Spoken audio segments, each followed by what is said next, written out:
Shalom Bapak Ibu sahabat RPKM yang diberkati oleh Tuhan. Puji nama Tuhan, saya sangat senang kembali menyapa Bapak Ibu Saudara dimanapun saudara berada. Salam dalam kasih Kristus Yesus Tuhan kita yang hidup. Tuhan yang mengasihi kita dengan kasih-Nya yang sempurna. Haleluya, puji Tuhan. Yesus dahsyat, Yesus luar biasa. Jangan lupa ya, selalu berkata, aku kuat karena Tuhan, aku kuat karena firman-Nya. Amin. Haleluya. Kembali kita bersama-sama melanjutkan ya, yaitu ya, pengajaran tentang Yesus Kristus Allah Tuhan di part yang kedua. Oke. Jadi luar biasa kalau kita terus semakin mau belajar dengan rendah hati, ya, membuka hati dan pikiran siapapun kita, yaitu orang-orang yang percaya kepada Kristus yang mungkin juga belum percaya, ketika mau belajar mengenal siapa Tuhan, ya, ya, buka hatimu, buka pikiranmu, jangan kau tetap berkata, ya sebelum engkau memahami, ya nggak masuk akal, Yesus Tuhan, dia adalah manusia biasa, atau mungkin sudah pengajaran turun-temurun yang kamu terima dari mungkin yang kamu percayai, dia mungkin sebagai penceramah, ya, atau melalui pendidikanmu yang mengatakan penolakan dan Yesus Kristus Tuhan. Coba buka hati, buka pikiran, mohon pimpin dari Roh Kudus, maka kita bisa, saya percaya kita akan dikaruniakan pengertian dan sekaligus pengaruniakan iman. Oke, jadi lepaskan dulu, ya, langsung ada penolakan itu lepaskan. Perkenalkan hati, aku belajar dulu, benar nggak sih? Kita belajar, ya, gitu ya. Jadi ketika belajar jangan kecurigaan terus, gitu ya. Ya, kalau udah ada penolakan dan itu sudah terkonsep di hati dan pikiran, maka itu akan terjadi dan engkau tidak pernah dapat membuka hati untuk belajar, ya, memahami siapa Yesus sesungguhnya. Oke, sekarang di season kedua ini kita mesti kembali melihat yang memahami pernyataan Yesus sebagai Mesias yang dijanjikan. Pernyataan Yesus sebagai Mesias yang dijanjikan. Jadi sebelum Yesus berinkarnasi, sebelum datang ke dunia ini dan menyatakan diri sebagai menyatakan dirinya dalam pribadi manusia, dalam manusia maksudnya, ya, yaitu berinkarnasi sebagai menjadi manusia, itu sudah dinubuatkan jauh sebelumnya. Dia di perjanjian lama memberikan janji kedatangan Mesias. Kemudian itu kita perhatikan juga apa yang dimaksudkan Mesias itu adalah berarti yang diurapi. Seorang yang diurapi. Ya, yang diurapi oleh Tuhan untuk melakukan apa? Penggenapan rencana keselamatan. Untuk melakukan penggenapan rencana keselamatan bagi siapa? Umat manusia. Luar biasa. Perjanjian lama memberikan gambaran keilahian Mesias. Ya, perhatikan ketika Yesus menyatakan bahwa dia menggenapkan nubuatan tentang Mesias. Yesus menggenapkan nubuatan tentang Mesias. Secara langsung sebenarnya apa? Dia mau menyatakan dirinya secara ilahi atau menyatakan keilahiannya. Jadi apa yang dikatakan oleh para nabi tentang dirinya akan datang sebagai Mesias, lalu Yesus mengatakan itu telah tergenapi dengan datangnya dia sebagai manusia. Oh, ini luar biasa. Nah, sebagai contoh, ya, Yesaya berbicara mengenai Mesias di Yesaya 9 ayat 5. Yesaya 9 ayat 5. Sebagai contoh di sini katakan apa? Sebab seorang anak telah lahir untuk kita. Seorang putra telah diberikan untuk kita. Lambang pemerintahan ada di atas bahunya. Dan namanya disebut orang penasihat ajaib. Allah yang perkasa. Bapa yang kekal. Raja dan. Nah, ini nubuatan tentang ya Mesias yang akan datang. Dinubuatkan jauh sebelum Yesus datang ke dunia ini. Lahir besar. Dan menyerahkan hidupnya kepada manusia. Ya, ini sebab seorang anak, ini Yesus sendiri, seorang anak. Nah, ini dalam bentuk nubuatan dulu. Ya. Nah, Siapa dia? Dia katakan seorang putra. Ini ada kata-kata yang sudah perhatikan, suatu kata-kata yang menunjukkan ini hanya layak sebenarnya kepada Tuhan. Lambang pemerintahan ada di atas bumi, disebut nama penasehat ajaib. Ya, penasehat yang luar biasa, ya.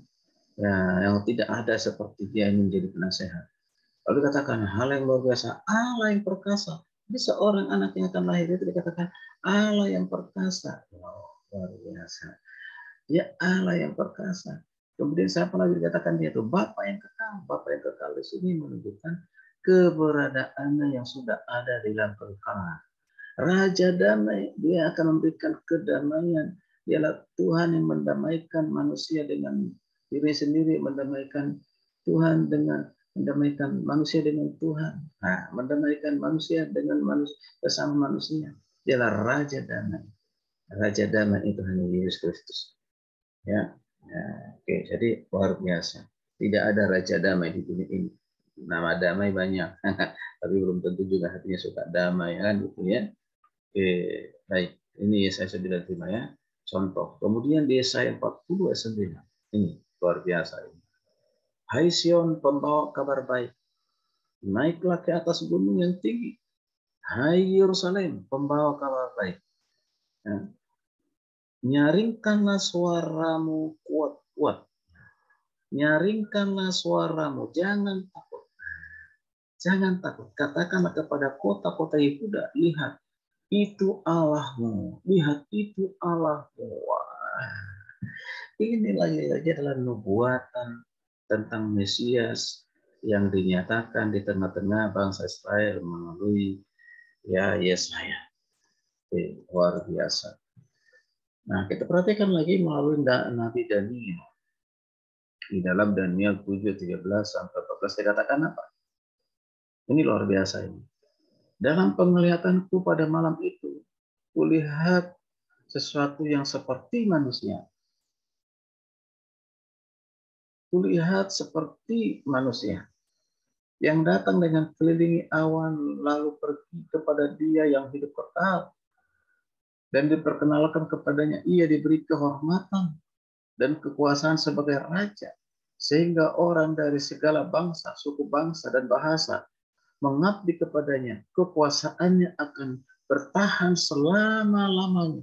Pemerintahannya tidak akan digulingkan. Wow, luar biasa. Jadi di sini Daniel memiliki penglihatan tentang manusia. Siapa itu? Adalah Yesus Kristus yang akan datang sebagai Mesias, sebagai yang ilahi, yang adalah Tuhan. Mengapa dikatakan dia hidup kekal?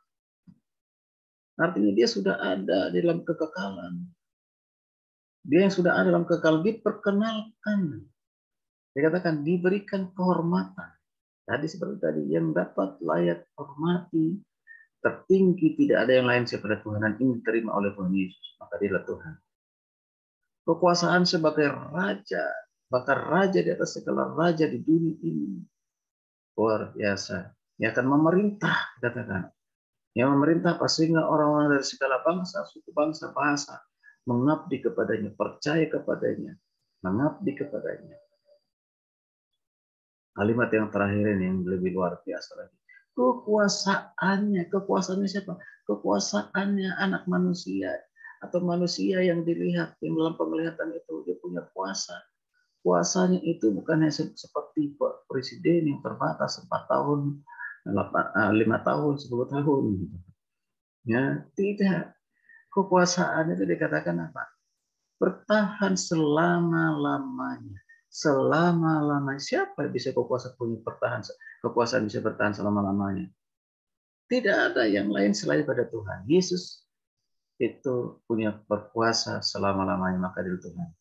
Maka dikatakan, pemerintahannya tidak akan digulingkan. Ya, siapa yang mampu menggulingkan pemerintahannya Tuhan, kekuasaannya Tuhan?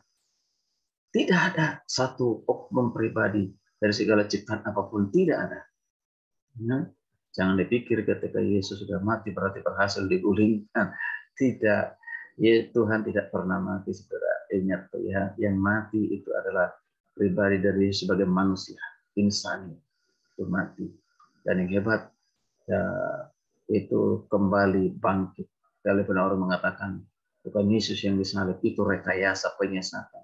Tetapi salah satu murid, dia hanya pingsan, tidak mati. Alkitab, fakta Alkitab sangat menyatakan itu. Dia menyatakan mulai dari perjanjian lama sampai perjanjian baru, menubuatkan tentang dia lahir, dia akan mati, dia akan menderita, dia akan mati, dia akan bangkit. Itu jauh sebelum terjadi, dinyatakan dalam pribadi Yesus Kristus. Itu sudah dikatakan dan digenapi dengan kehadiran Yesus. Dan Yesus semua lakukan itu dengan sempurna. Itu luar biasa. Jadi jangan mengenal Tuhan Yesus itu hanya karena kematiannya, karena kebangkitannya, karena kemujizatnya, tidak cukup. Tapi lihatlah sifat-sifat keilahian yang dimilikinya, ya, kekuasaan yang dimilikinya, luar biasa. Kekuasaan untuk selama-lamanya. Lalu perhatikan lagi, ya, berikutnya, ya, masih di kitab Daniel. Imam besar itu bertanya kepada dia sekali lagi.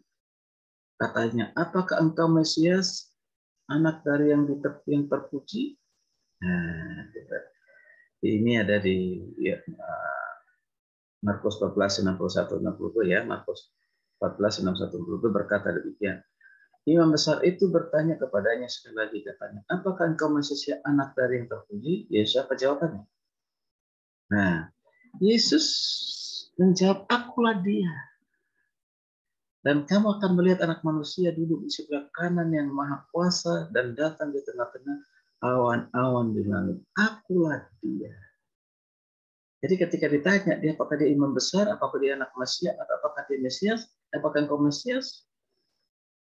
Yesus berkata, oh tidak. Aku bukan dia. Terus mengatakan dengan tanpa ragu, dengan kepercayaan dan hebat dan luar biasa. Ya, akulah dia. Artinya akulah Mesias itu. Akulah Mesias yang kalian tunggu-tunggu. Gitu, ya. Nah, saya katakan akan melihat anak manusia duduk di sebelah kanan yang maha kuasa. Lalu jangan diartikan ini secara harfiah seperti Bapak ada anaknya, ya, Bapak secara fisik, ya, Bapak berdampingan duduk dengan anaknya. Kita lihat dua, Bapak dan anaknya dua berderet. Jangan diartikan seperti itu. Jadi sekali lagi jangan selalu diartikan Tuhan itu hanya dengan fisik, secara fisik. Tapi lihat secara rohani yang luar biasa. Dia katakan di sebelah kanan maha kuasa dan datang di tengah-tengah awan belang. Ini menunjukkan apa sebenarnya? Menunjukkan kepada Yesus berkuasa dan dia ada sejajar dengan Tuhan yang maha kuasa itu. Kalau dikatakan duduk di sebelah kanan yang maha kuasa, ini langsung menggambarkan ya satu kehormatan disejajarkan dengan Tuhan yang maha kuasa. Itu luar biasa Bapak Tunas itu. Ya? Wow. Ya, kalau tidak mengerti memahami lagi ya tetaplah luar. Memang belum dikaruniakan iman dan pengertian. Ya? Nah, kemudian perhatikan, ketika perjanjian lama berbicara mengenai Mesias, ini ya perhatikan, ketika perjanjian lama berbicara mengenai Mesias, ya demikian juga ini berbicara tentang apa? Ini berarti PL juga berbicara tentang apa? Mengenai keilahian. Nah, mengenai keilahiannya. Nah, kemudian ketika Yesus menyatakan dia adalah kegenapan perjanjian lama mengenai Mesias, nanti silakan dibuka Lukas 24 ayat 27, kemudian juga ayatnya ke 44, tertulis juga di Matius 26 ayat 24. Yesus mengkaitkan dirinya sebagai Mesias yang menggenapkan apa yang telah tertulis dalam perjanjian lama. Ya. Jadi selalu melihat pemahaman-pemahaman dari orang-orang Yahudi, orang Farisi, orang Israel tentang perjanjian lama itu Taurat atau firman yang diyakini dalam mereka firman. Mengapa selalu mengutip hal itu? Sebenarnya Yesus mau mempertegas, memperkenalkan dirinya, memperjelaskan atau menegaskan tentang keilahiannya, bahwa dia adalah Tuhan. Ya. Nah, kita perhatikan. Ini luar biasa Bapak informasi itu. Jadi sudah semakin jelas bagaimana kita bisa melihat, membuktikan, Alkitab membuktikan, Tuhan membuktikan dirinya Tuhan dalam perjanjian lama ya, dalam perjanjian lama, bukan saja dari pemahaman teologis dari nama yang dimiliki, ya, tapi janjinya yang akan datang sebagai Mesias perjanjian lama dan sudah digenapi dalam pribadi Yesus Kristus.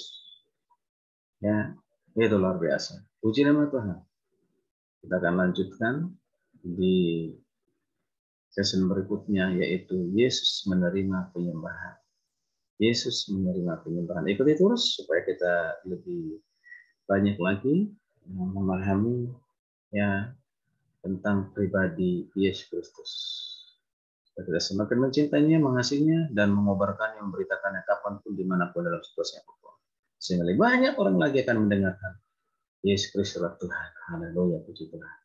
Shalom, Tuhan Yesus memberkati kita semua.